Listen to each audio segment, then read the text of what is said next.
shows up. Yes. That is such a powerful affirmation that I think all of us can just, embrace and know that you are the place where God shows up all the time, every day, no matter what it is that you are going through or experiencing in your life. You are the place where God shows up. Yes. I love it. Love it, love it, love it. What a fantastic weekend that I have had, and I trust that you guys have had a wonderful and fantastic week as well. Knowing that all the stuff that happens for our own highest and divine good, And no matter what it is, no matter what our challenges that we go through, they don't come in order to, take us down, but rather to lift us up. So I'm so excited about this. Here at Agape, yesterday we hosted a festival, a community festival, right here in our yard. And it was really interesting. I came up here with the idea of just kind of, you know how you just come up and think you're just going to come up here and just touch down for a minute and see what's going on. And then you realize that you spend a day working instead. So it was good. It was a good day. And some fabulous things came out of it for us. And so we'll talk about that as we move on down the road. But what's interesting is that, last week I talked a little bit about that there is nothing opposing us, right? There is nothing in this universe that is opposing us, and all of it is happening for our highest and best good. And so sometimes we run into these challenges that make us know this and prove it in a different way than what we've ever done before.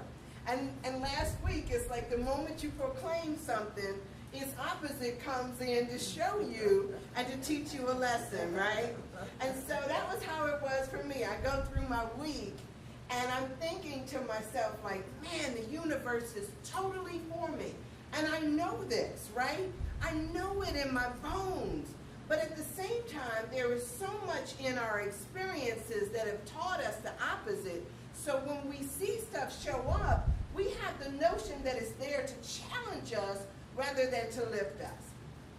And so I started thinking about this thing about destiny, right? What's our destiny? All of us have a destiny. And sometimes we get confused about it. I was thinking about it in the sense of, you see an acorn, right? Sometimes they just drop out of the trees. Sometimes you see them laying on the lawn. But you know that the destiny of an acorn is to become a tree, right? It's to become an oak. And there's really not a whole lot, given the right circumstances, that needs to happen in order for it to, come into its fullness. Sometimes in spite of itself. I tell people about the weeds that are in my yard. It's as if all of these seeds come into your yard and they just kind of take root and they come up. And anything for me that is not where it's supposed to be becomes a weed. I don't care how nice it is.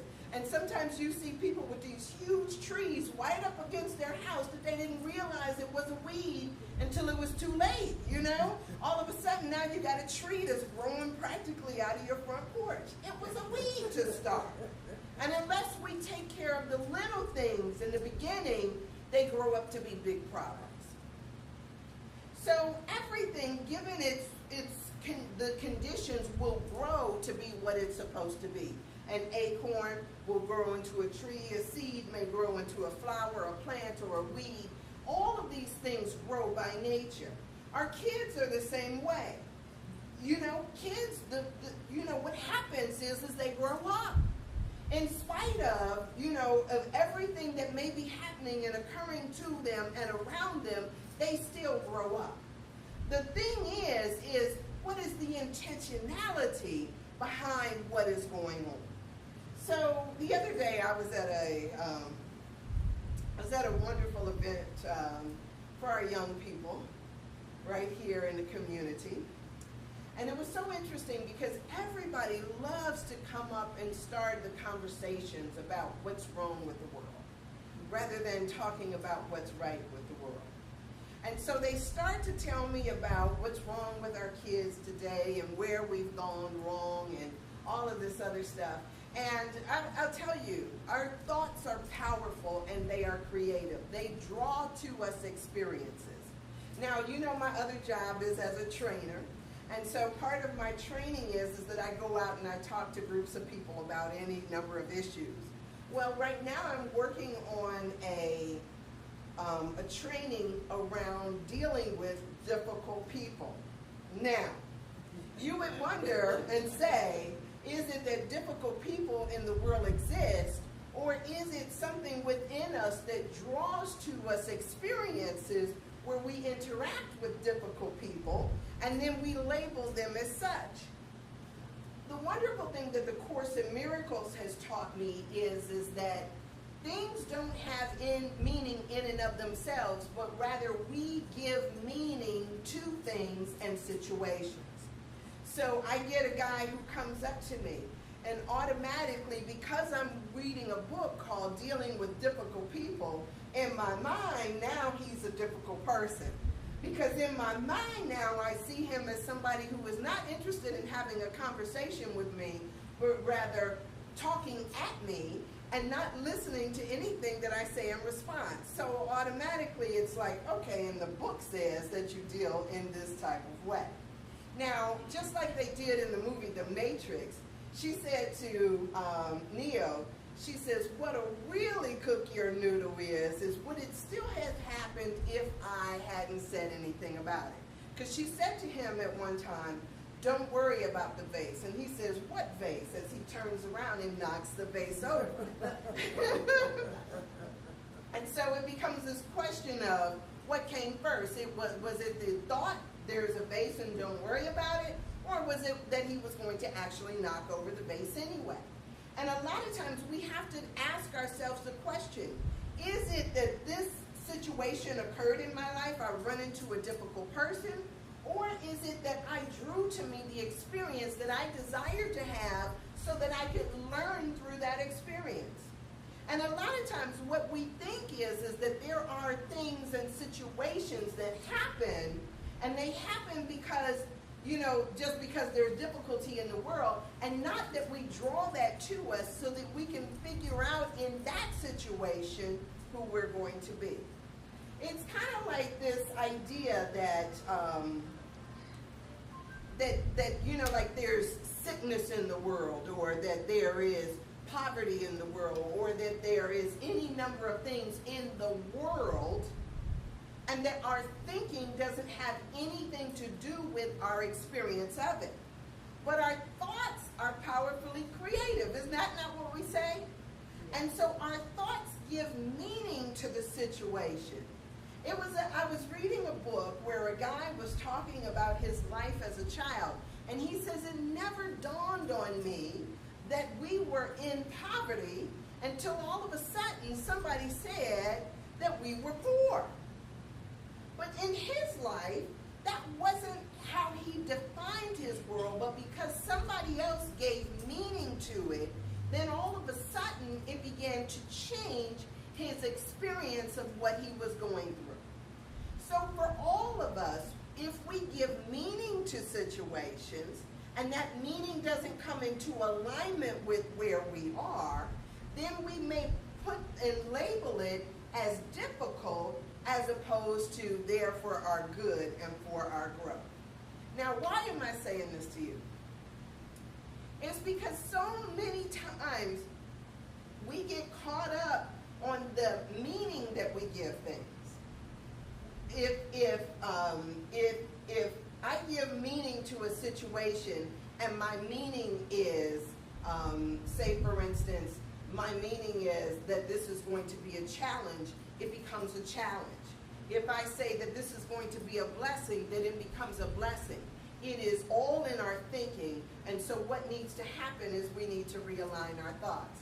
I was reading a story about a minister who had gone out, and he was out for a minute because, you know, he had, you know, gotten into some traveling that he had to do for the congregation or outside of the congregation, but he had had an opportunity to do some traveling. And so he goes out, and he's gone for about a month, and when he comes back, he's saying that the board president and and people on the board seemed like they were sneaking around. Somebody had been in his office, somebody was pulling out paperwork, and he got so upset because he thought that there was mutiny amongst the ranks. And everything that he saw going on around him said that they were about to oust him from his job. So, he goes on and he's kind of, in his mind, he's building up and he's got all of the evidence that says that he's about to lose his position. And then they called this emergency board meeting just after church, and they had all these folks come together. And he's sitting there in the church and he's so nervous and he's so upset, and he's thinking about how he was going to fight this. They weren't going to just get rid of him without a fight. And what they said to him was, instead, even as he's listening to it, what they started saying to him was how wonderful they thought he was as a pastor. And they thought to themselves that they needed to do something extra. And so what they did was they went out and bought a house that him and his family was to move into. And in his mind, he was so upset about what he thought was about to happen that the reality of it, he couldn't even grasp it. And when he finally did, he said there was nothing but tears that could flow from him, because he said that his fear had gotten in the way. How often do our fears get in the way of what our good could be? I know this has happened to all of us, because at some point we had the expectation, based on past stuff that has happened to us, that what is coming is not going to be good. We have the expectation because in our minds we've learned thoughts like we're the last hired and the first fired, right? We hear it all the time. We've got these things built up in us that says that a person is never going to get married, especially after they turn a certain age. We've got these built up in our minds. Society says that we get old, that our bodies break down, that somehow our health is going to fail us, that our minds will no longer work, that sickness and disease will. We've got all of these thought systems that are in us, and we let them take root without recognizing them for the weed that they are and plucking them up before they become a problem. So through our thinking, we create these things, and if we don't watch our thoughts, we will give them a place to grow and fester unchecked until we understand that we are the person that creates the thoughts that rule our lives. Ernest Holmes said that no person whose entire time is spent in the contemplation of limitations can ever free himself from those limitations. Because what we do is we look at the limitation as if it's real, without recognizing that the universe is totally for us and never against us. That if we could, in our minds, just come to the realization that God loves us absolutely and wants the highest and best good for us, and if we could just change our minds into that and hold true to that, it would change around everything that we see. We see cars all the time that go up and down the street, right? And all of these cars, we know from experience, require some type of fuel in order to make them go. And so we see raggedy cars, we see expensive cars, we see all kinds of cars. We see Maseratis and the Teslas, and then we see the 1972 Monte Carlos that's spitting out all kinds of stuff that you're amazed that it's still on the road. We see all of these cars and they're going to and fro. That's kind of like our ideas in our mind, right? Sometimes we got wonderful Maserati ideas, and sometimes we got that old 1972 Monte Carlo idea. You know, whichever one we put gas in is the one that will continue to go.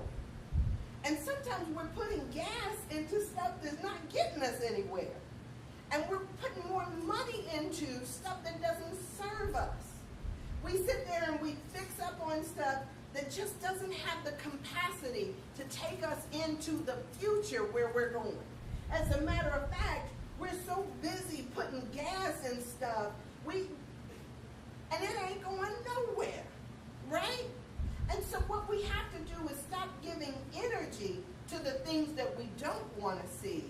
withdraw that energy from that and put in energy into the things that we do want to see.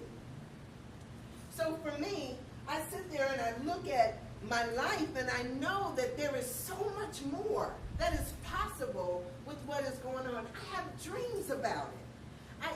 And when I have these dreams about it, the question is do I go back with what's safe and what's sure? Or do I put my energy and investment into the dreams that I don't know where they come from, but they are there and they are calling me to something higher and greater? For each and every one of us, we get to make that choice every day about what it is that we are going to put our energy into. When we see our kids out on the street, we get to decide if we're going to put our energy into the negative thoughts that society has about them or into transforming them. Do we want to be transformers of thought and thinking? And so it becomes this thing of what's there for me to do? Do we speak blessings over, or do we sit there and look at what's the reality, what we call the statistics, or what's going on in the news? What do we do? And when we decide to be transformers of thought rather than victims of thought, it causes us to do something different. I love the way that this works, right? Because it works all the time, absolutely. So if we are going to, and here, because here's the thing, we could do this thing called race conscious thinking, right? We've learned about race consciousness. Race consciousness is the thoughts that are the popular thoughts. It's where everybody goes with the situation. We hear it in the media. We hear it in the news. Everybody buys into that because that is what they believe to be true. Now, we can buy into that and we can believe that. We can say that, the world is going to hell in a handbag. We could say that our president is stirring up bigotry and hatred. We can say that, that everybody is out to get one another and that this is a dog-eat-dog world. We could say all of that. Or we can look at it and see beyond what is evident, because the evidence is what says those things. Or we can look to the truth about what is possible. Maybe you've got to stir things up in order to correct them, right? My house, my house gets dirty, in order for me to clean it up, for some reason it gets messed up really bad because I got to pull everything out in order to start cleaning everything up. And so what happens is what we're doing is we're setting a stage for a transformation. And we want to be a part of the transformation. We want to be a part of the possibility thinkers rather than the pessimistic thinkers. We want to see that all of this is starting a conversation that will lift people rather than tear them down. And so in spite of what people may say, the challenge becomes to not give in to the race-conscious thoughts, but rather be a person that is out in the forefront of what is possible thoughts. I love being in that place because it is such a powerful place to be in. You get to transform the thoughts and the thinking that is around you. Challenge people. I tell you, sometimes we want to be the person who gets along and is so sweet and so nice, right? I tell you, I have valued that in my lifetime, right? Being that person that I think is nice and, going along with the flow. But just like I was talking about the man who I labeled as a difficult person, I labeled him as a difficult person, but I've been thinking about that conversation ever since I had that conversation with him. So sometimes it's the annoyance. You know how they say the squeaky wheel gets the oil? It's the annoyance that makes us re-examine the situation or the conversation. Sometimes it's the annoyance that makes people think about the things that they say and what they do. It's not always the people that are nicey-nicey that gets the attention. Because I tell you, I talk to some really nice people. And I probably couldn't tell you the next day who they are or what they thought or what they said. But the person that annoyed me, I got to remember his face so I can avoid him next time, right? or I can take it as if, wow, that was a blessing and a challenge for me to move beyond where I was thinking before into a different way of being.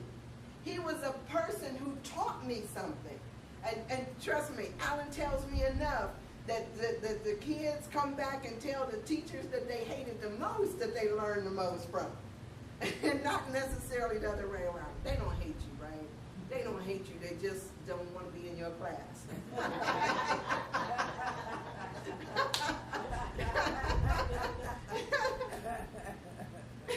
But it's those people that stretch you beyond your limits and tell you that yes, you can. They don't allow you to stay in your comfort zone.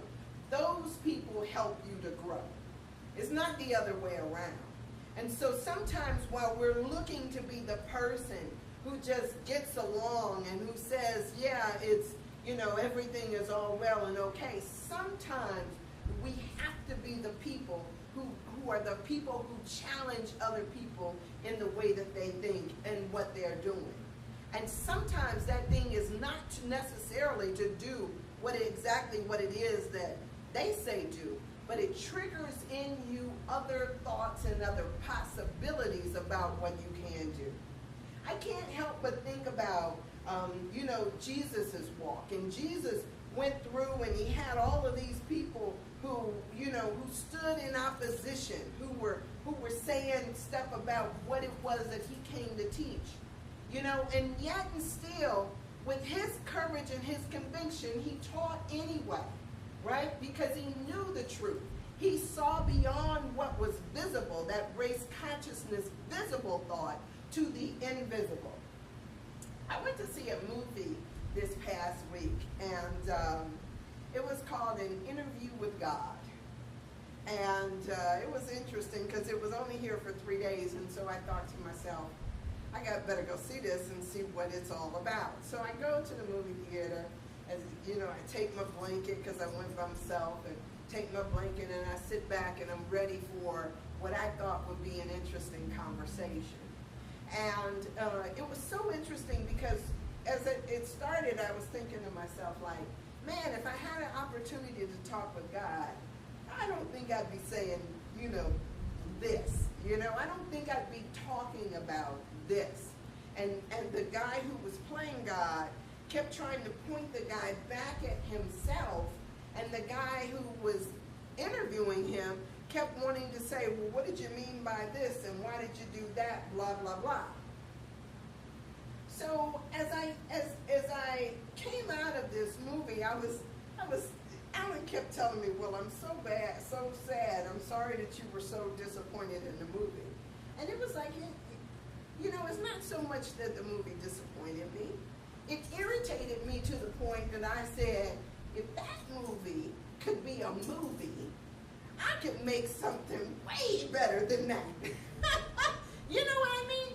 Sometimes the stuff that irritates us the most challenges us the most, right? And it becomes this thing that it's not necessarily a negative, but if we view it as a negative, it will continue to be that because we give it meaning. But if we view it as a positive and know that it is happening for our highest and best good, then what happens is that we are allowed to transform things in the midst of that. So when I say to people that one of my prayers is always, God, help me see this differently, I know that when I speak that prayer for myself, how I see things is transformed. How I look at stuff gets transformed. So I begin to see the blessing. How would you have me see this? I begin to see the blessing rather than the curse. So often I hear people come up to me and they want to not only badmouth our kids, they want to badmouth men, or they want to badmouth women, they want to badmouth our school system. They want to just complain. And this is out of the book of Difficult People, this idea of complainers, right? And so what does it say in order to cope with or to deal with a complainer? is to then make that person a part of the responsibility for changing things. Well, what is it that we can do in order to change something, and not to let them go around thinking that because I've now complained to you, I'm placing it in your lap in order to do something. No, you put it back in their lap and say, what is it that you can do, to affect a change? Sometimes the question is simply, if this is something that you're complaining about, how can we make this different? Why don't you collect some evidence? If you collect the evidence and then we figure out how we can make it different, you still put the ball back in their court, and then that way they become not just a complainer, but also a part of the solution. And so all of this stuff becomes our own mission and our own quest, because all of these obstacles serve as mirrors in our life to show us ourselves more clearly. I have to ask myself, how often am I the complainer? How often am I the one that's the difficult person in the situation? And sometimes when I'm looking at this and I want to point the finger, I got the 3 fingers pointing back at me because I might be the difficult person. Who would have thought that? So it becomes the challenge for all of us to see where it is that we are in the situation and to see what it comes to bring us. If we look at life as totally being for us, then everything we see is a gift to us. It is happening for our highest and best. This too is a lesson that God would have me learn.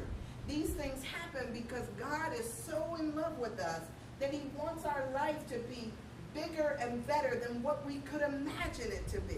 And so once we change our thinking around about all of this stuff, we can transform what we see, what we think, how we act, and where we are. There is so much when they talk about the storms of life. The storms are all the things that happen, and they just come together. The atmospheric pressure, the heat, the moisture, all of this stuff. And it creates this, sometimes it creates a tornado, sometimes it creates a hurricane, but it creates mass confusion in life, right? In the atmosphere. All of these weather conditions that come together and they clash together. And in the midst of that, they always talk about the eye of the storm. In the midst of that is a place where there is calm. In the midst of that is a place where it is peace. And it's right in the center. In our lives, so often there is this thing that is going around, and it seems like storms and challenges and people coming up against us, losing jobs, getting divorces. I met a mother who was talking about her child committing suicide. There's so much stuff that seems like it creates the storms of our life. But you know what I found is right in the center of life, there is always a place of calm, a place of peace, a place of truth, a place of love.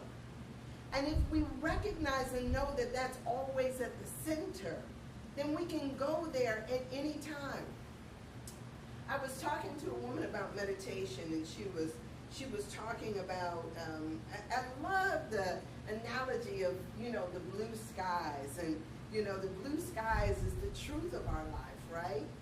And then there's all these clouds that come.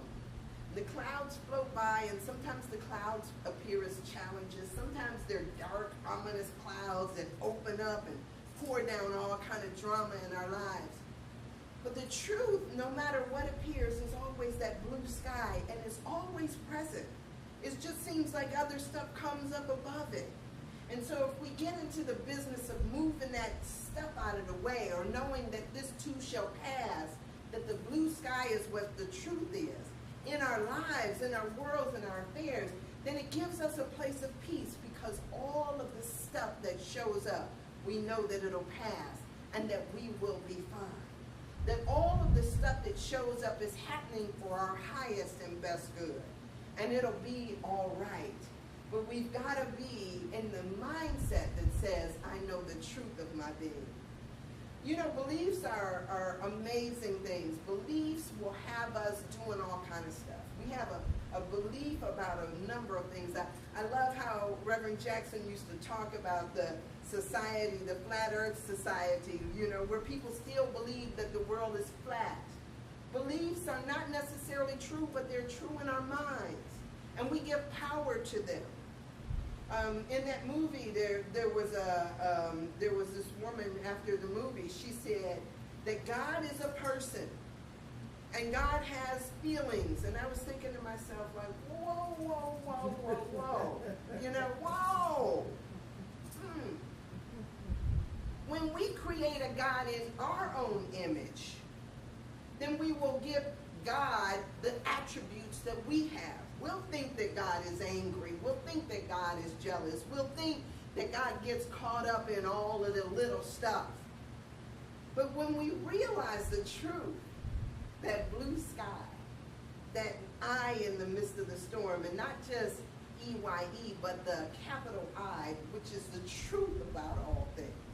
When we recognize that, when we know that, then we know that all of the stuff that comes up in our lives is not God, but it's the meaning that we give to it. It's the meaning that we place upon it. We have the power to change our minds. We have the power to give new meaning.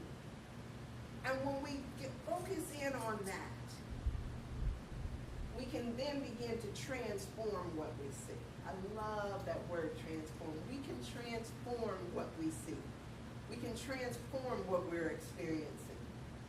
Gosh, we can count it all a blessing, because it really is. There is nothing that is opposing us. It is all here for our highest and best good. I love this thing called life, and all the lessons that it teaches us all day, every day. And when I get, you know, when we really stay focused on that this thing is about us learning the lessons, the life lessons that are necessary. We stop getting caught up in all the incidentals, and we start to just being grateful and having a grateful attitude about whatever comes. Life is going to happen. Well, no matter how you feel about it, you can either get with the program or not. But it's going to happen, right? And so I just love it. I love it, love it, love it. When we come to it with that all is well, all is in divine order, all is God. There is no other activity out here. If we could just get that. There is no other activity other than God happening in my life. That one thought can transform your experience. It's amazing. All right. Anybody have anything before I pray us out? No? All right. So, for some reason, I hear my grandmother saying, I will trust in the Lord until I die. Right? I will trust in the Lord until I die. And even beyond that, because I know there is no other activity other than God in my life. So with that, I just recognize that God is all there is, in all, through all, as all. I know that as we recognize God as all, we recognize that every instance in our lives is now healed by that simple thought that there is no other activity other than the activity of God in my life, in my finances, in my health, in my relationships, in my situations, no matter how I perceive them. There is no other activity other than God. God, I thank you that you help me. You help each and every one of us to see what we are confronting differently. We are thankful that we see only the love and the blessings that are meant there. No matter what meaning we've given to it, no matter how we've labeled it, we stand still knowing that you are showing us the love. We thank you as we stand back and behold you at work in our lives. I thank you for a healing of our thoughts, of our minds. I thank you for healing in all of our relationships and all the situations that we perceive ourselves to be in. I thank you that they are now healed. That all the stuff that we thought are problems, we watch them as they too pass. We give blessings and thanks for the gift that is our life and how it interacts with the lives of those that are around us. Because there is only one of us here. Thank you, God, for showing the truth of our being and growing us to what you would have us be. We thank you as we bless this place. We bless one another. We bless our walks. As we go forth, we just know that we are the blessing that you have sent into this world at this time on purpose. Thank you, Father, Mother God, as we are transformed. And so it is. Amen.